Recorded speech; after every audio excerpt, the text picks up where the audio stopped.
Մի կարևոր հարցից, այո, Մարդու իրավունքների պաշտպանության հանձնաժողովի նախագահի հաստիքի թափուր մնալու հանգամանքից մենք գիտենք, որ այս ազգային ժողովը փաստորեն առանձնացավ նաև նրանով, որ ազգային ժողովը որոշում կայացրեց պաշտոնանկ անել հանձնաժողովի նախագահին Թագուհի Թովմասյանին պաշտոնանկ արեցին եւ այս պահին այո տեղակալն է փոխարինում, բայց ըստ էության այդ հանձնաժողովը կարելի է ասել չկա,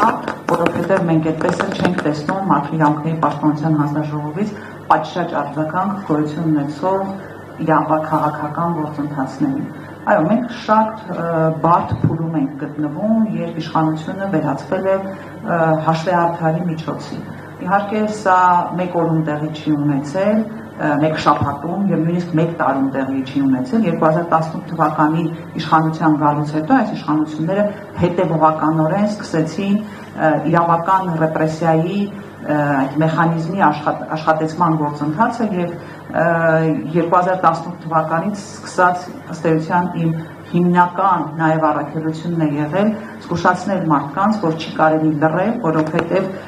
երբ որ ռեպրեսիվ մեքենան գործի է դրվում, հետո նա արդեն սկսում է կլանել բոլորին, անկախ նրանից նրանք քաղաքական դերակատարություն ունեն, թե չունեն, եւ մարդիկ ըստ էության իրենց ազատ խոսքի համար, իրենց հավաքներին մասնակցելու իրավունքի համար կարող են դառնալ այդ նույն ռեպրեսիվ մեքենայի զոհը, ինչը մենք տեսնում ենք այսօր։ Հիմա անդրադառնամ մի շատ կարևոր հարցի Հայաստանում Հանրապետությունում քաղաքապետարյաններ կան, թե չկան, որովհետև եթե մենք լսենք այսօրվա իշխանության ներկայացուցիչներին, Հայաստանի Հանրապետությունը ամենաժողովրդավար պետությունն է, մենք չունենք քաղաքապետարյաններ, ամեն ինչ լավ է, մարդիկ էլ դատվում են իրենց կատարած հանցագործությունների համար։ Եվ երբ որ հարցնում ես իրենցից այդ ոնց եղավ որ քաղաքապետարյաններ չկան, ասում են դե որ միջազգային կառույցն է մարդկանց ճանաչել այսօրվա ազատազրկման վայրերում գտնվող անձանց կամ ազատությունը սահմանափակված անձանց դիտարկում որպես քաղաքապետարյան։ Ես կուզենայի, որ մի քիչ այսպես իրենք էլ փորձեին խորանալ եւ կարդալ ԵԽԽՎ բանաձևը 1900 բանաձևը, որտեղ որ ամենևին չկա որևէ պահանջ, որ միջազգային կազմակերպությունը ճանաչի անձին քաղաքապետարյան, բավարար է, որպեսզի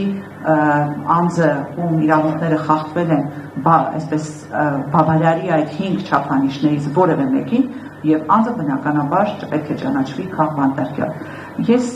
հղում արեցի ԵԽԽՎ բանաձևին, բայց նշեմ, որ մենք միջազգային էլի մի շատ պարտականություններ ունենք, պարտավորություններ ունենք, քանի որ բազմաթիվ միջազգային պայմանագրերի մասնակից ենք, այդ թվում քաղաքական եւ քաղաքացիական իրավունքների դաշնագրին միանալով մենք պարտավոր ենք ապահովել հավաքների ազատությունը, արտահայտվելու ազատությունը, քաղաքական գործունեության ազատությունը,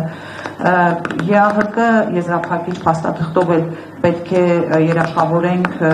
հավաքների ազատ իրականացումը, քրեական հետապնդում չիրականացնենք ընդդիմադիր գործունեության համար եւ այլն, Մարդու իրավունքների եվրոպական կոնվենցիան է բազմաթիվ իրավունքներ նախատեսում։ Այսպես եթե փորձեմ թվարկել մեր եվրոպական պարտավորությունները, շատ երկար ժամանակ կպահանջվի, բայց ինչ է ստացվում։ Մի կողմից մենք միանում ենք փաստորեն եվրոպական եւ միջազգային փաստաթղթերով նախատեսվող պարտավորությունների, մյուս կողմից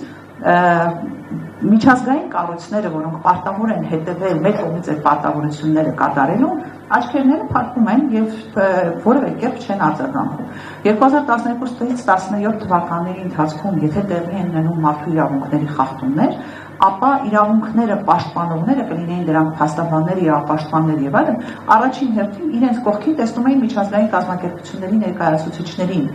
այսինքն այս պարագայում պաշտպանության իրականացումը բնականաբար շատ ավելի արդյունավետ էր եւ շատ ավելի արդյունավետ կարող է լինել, որովհետեւ այդ նույն միջազգային կառույցները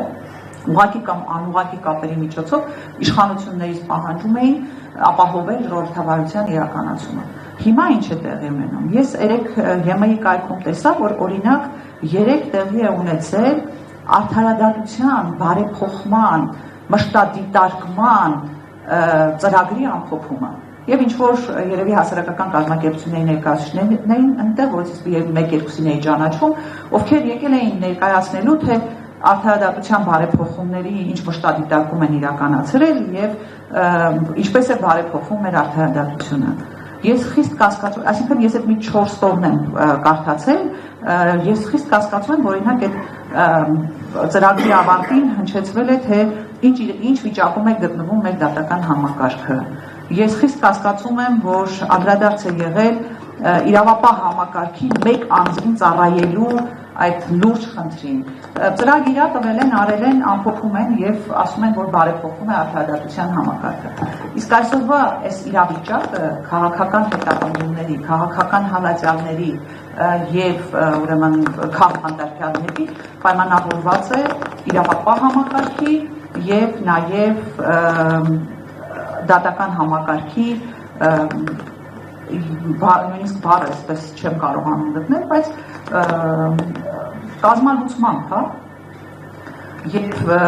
այն ասպատակությունը, որ 2018 թվականի իշխանության գալուց հետո տեղի ունեցավ դատական իշխանության նկատմամբ, բերեց նաեւ նրան, որ այսօր դատական իշխանության միջոցով որևէ մեկը իր խախտված իրավունքները պաշտպանել չի կարողանում, բացառությամբ այն դեպքերի, եթե բախտը բերի եւ իր գործը մակագրվի այնպիսի մի դատավորի, որ առաջնորդվելու է բացառապես իրավունքով եւ օրենքով, այդպիսի դատավորները ցավոք սրտի շատ քիչ են։ Պարոն Մամիջանյանը նշեց, որ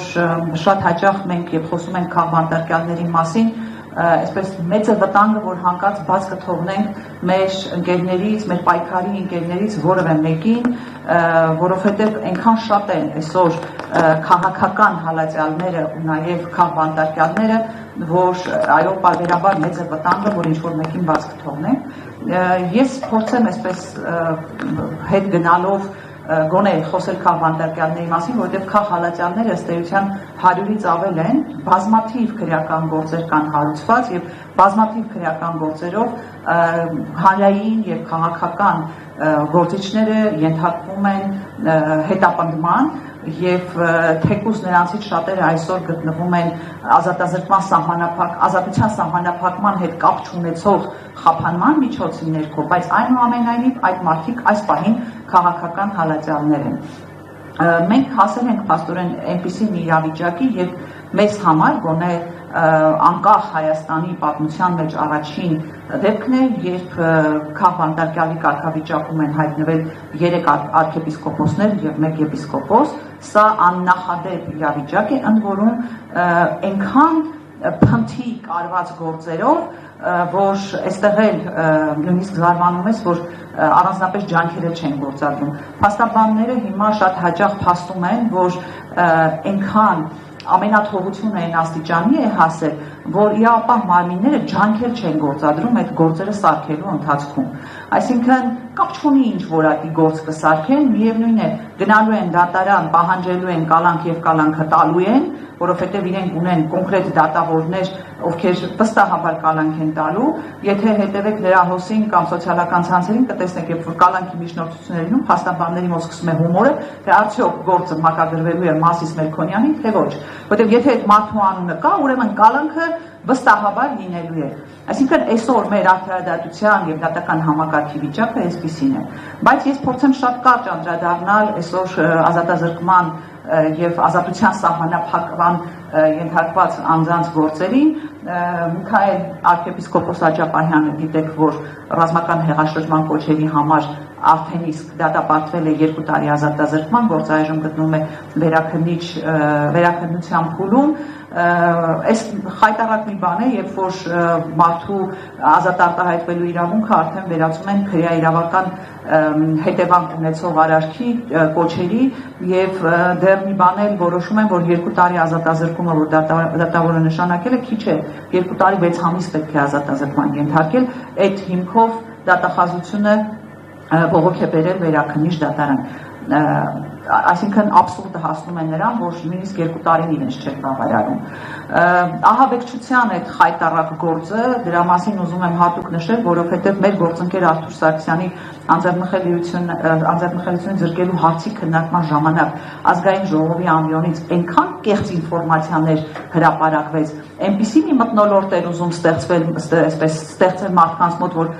սիրելի հայրենակիցներ, եթե այս մարդկանց հիմա չտանենք, չկալանավորենք, դուք բոլորը դառնալու եք ահաբեկչության զոհեր, հետո այդ նույն ձայնագրությանն էին հղումներ անում, հետո այդ նույն ձայնագրության ողջ process-ը աստիճանաբար սկսեց փլվել, երբ որ մենք տեսնում ենք, որ ձայնագրությունները ներկայացվել են կտրտված, ձևափոխված եւ այլն, դա դեռ բավական չէ, մի հատ էլ քննչական կոմիտեի նախագահը գալիս է ազգային ժողով եւ ասում է, որ բանը թուղթ ունեին վրան գրած ահաբեկչության պլան, դա ընդհանրապես զավեշտի ժանրից է, մինչև հիմա Բագրատ Սրբազանը պահանջում է ներկայացնել այդ թղթի իսկությունը, փորձաքննության ենթարկված է թե ոչ եւ այլն, այդպես էլ ոչ մի պատասխան չի լինում։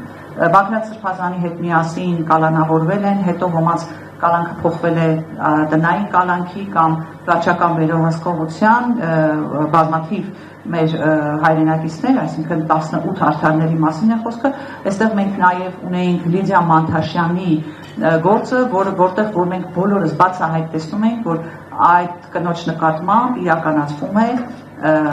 վրեժ, այսինքն այդ մարդուն վրեժի համար տարել էին, կալանավորել էին եւ մի հատ էլ կալանքի ժամկետը պարբերաբար երկարացնում էին։ Սամվել Կարապետյանի արտահայտությունը սա իրավունքի ոչ միայն այսպես այլասերում է, այլ նույնիսկ վախենում եմ այլ բառ օգտագործել, որովհետև չի կարող արտահայտությունը, որ արել է Սամվել Կարապետյանը, դրվել քրեական գործի հիմքում, սա իսկապես խայտարակություն է եւ ես կուզենամ վաղը մյուսօր տեսնել այն իրավապահներին, ովքեր ստորագրել են այդ թղթի տակ։ Այստեղ մի քիչ առաջ ընկնելով ասեմ, որ ես կարծում եմ, որ մենք պետք է բարձրաձայնենք բոլոր այն աշխատակիցների անունները, ում ստորագրությամբ այդ փաստաթղթերը գնում հասնում են դատարան։ Գիտեք, մենք շատ հաճախ խոսում ենք դատավորների մասին, մենք դեմքով ճանաչում ենք այն դատավորներին, որոնք որ ուրեմն խախտում են իրավունքը, որոնք որ կատարում են այդ մի հոգու զանգերը, ցուցումները եւ հիստերիաները, բայց մենք չենք իմանում այն իրավապահ համակարգի աշխատողներին, կլինեն քննիչներ, դատախազներ եւ այլն, ովքեր ստորագրում են այդ շինծու փաստաթղթերի տակ, որտեղ իրենց ստորագրությամբ ըստ էության նրանք մարդկանց կյանքի հետ են խաղում։ Մկրտիչ եպիսկոպոս Պրոշյանն է էլի շատ այսպես տարօրինակ ձայնագրության հիման վրա հայտնվել քրեակատարողական հիմնարկում, Արշակ Սրբազանն է, Վազգեն Սաղաթելյանի եւ Նարեկ Սամսոնյանի մասին իմ գործընկերը խոսեց, այստեղ ուզում եմ հատուկ նշել, որ սա էլ շատ այսպես վտանգավոր նախադեպ է, երբ ուրեմն հաղորդումը,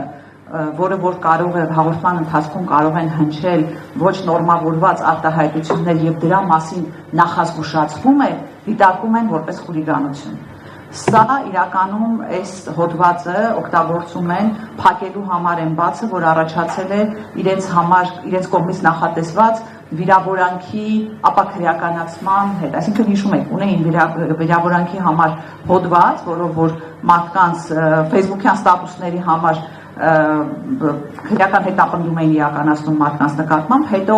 այսպես ճնշումների տակ այդ հոդվածը հանեցին եւ հիմա այս խուլիգանության հոդվածն է, որ օգտագործում են այդ վիրավորանքի համար քրեական հետևանքներ առաջացնելու առումով։ Նարեկը Սամսոնյան, այո, արդեն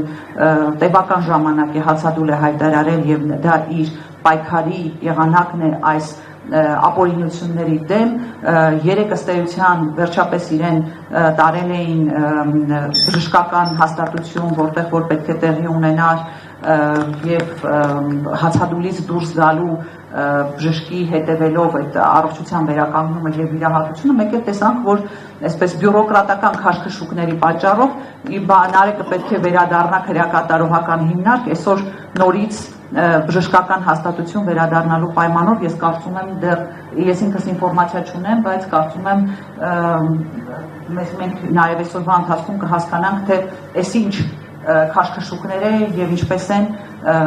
այս եղանակով պատժում մարդուն։ Պատժելու տարբերակ է նաև այն, որ հացադուլի մեջ գտնվող անձը չունի համապատասխան խուց առանձնացրած եւ իրեն տանում են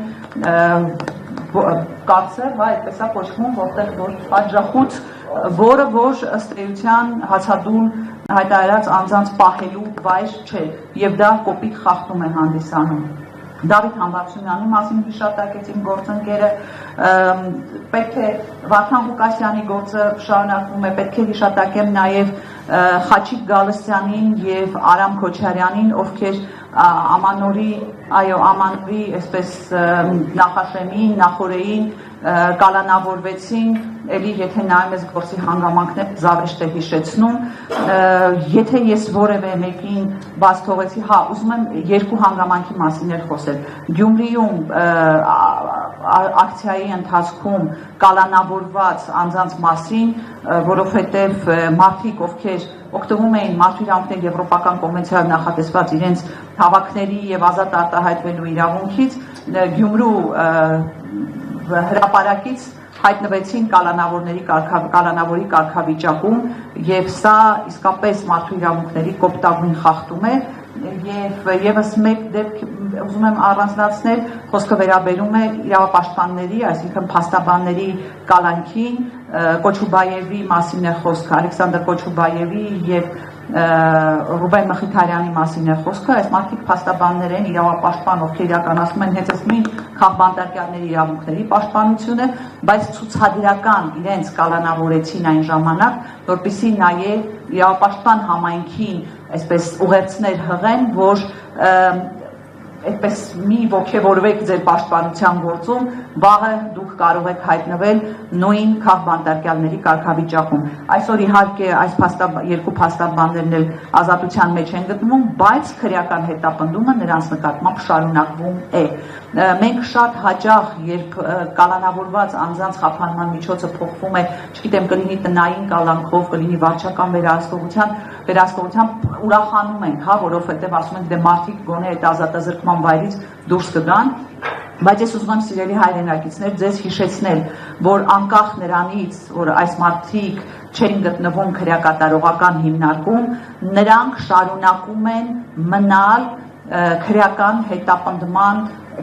հետապնդման ենթարկվողներ, այսինքն շարունակում են մնալ քաղաքական հալածյալներ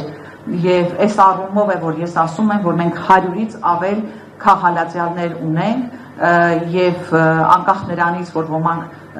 քրեակատարողական հիմնարկներում չեն, միևնույն է նրանց նկատմամբ ապօրինի շինծու գործերով քրեական հետապնդումները շարունակում են։ Ես մի քիչ երկար կարծես թե խոսեցի, բայց իրականում իրավիճակը այնպիսին է, որ մենք բոլորս պետք է հասկանանք, որ լռելու իրավունք պարզապես չունենք, որովհետև այդ լռությունը արձակում է այս իշխանությունների ձեռքերը